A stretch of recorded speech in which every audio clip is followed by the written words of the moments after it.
वरिष्ठ पत्रकार निखिल वागले की कार पर आज पुणे में हमला हुआ। आए दिन लोकतंत्र के चौथे स्तंभ पर पत्रकारिता पर ऐसे हमले हो रहे हैं।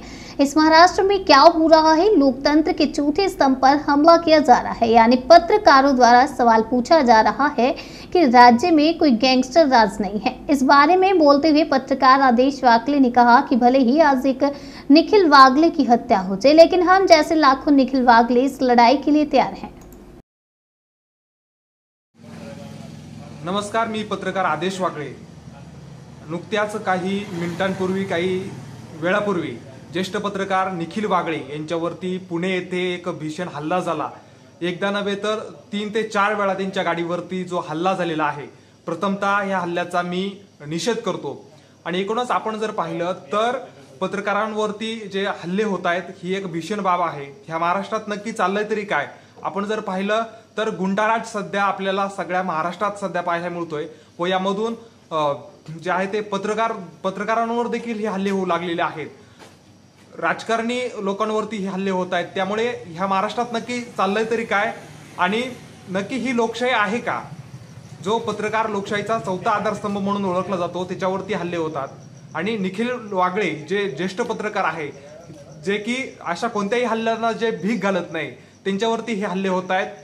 आणि त्यांचा आवाज दाबण्याचा जो आहे तो प्रयत्न सध्या राज्य सरकारकडून माझ्या मते सुरू आहे।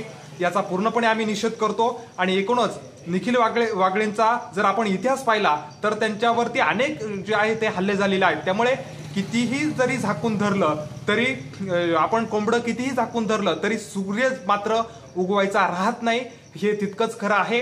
आणि एकूणच जे सरकारचं जे कामकाज चालू आहे, या कामकाजावरती पत्रकाराचं जे काम आहे की या कामकाजावरती अंकुश ठेवणे, जिथे कुठे सरकारच्या ज्या धोरणं असतील, ती चुकत असतील, त्या धोरणांवरती जे आहे ते आपल्या लेखणीतून त्यावरती, आपल्या लेखणीच्या धारेतून त्याच्यावरती वार करणं हे पत्रकाराचं काम असतं। त्यामुळे मी कोणाचंही नाव घेणार नाही, मात्र सध्या जे महाराष्ट्रात सुरू आहे हे अतिशय निंदनीय बाब ही सुरू आहे। आणि एकूणच निखिल वागळे जे आहे ते आता त्यांच्यावरती जो हल्ला झाला त्यांना काही बरं वाईट देखील झालं असतं, मग ती जबाबदारी नक्की कोणाची असते हा देखील एक महत्त्वाचा प्रश्न आहे।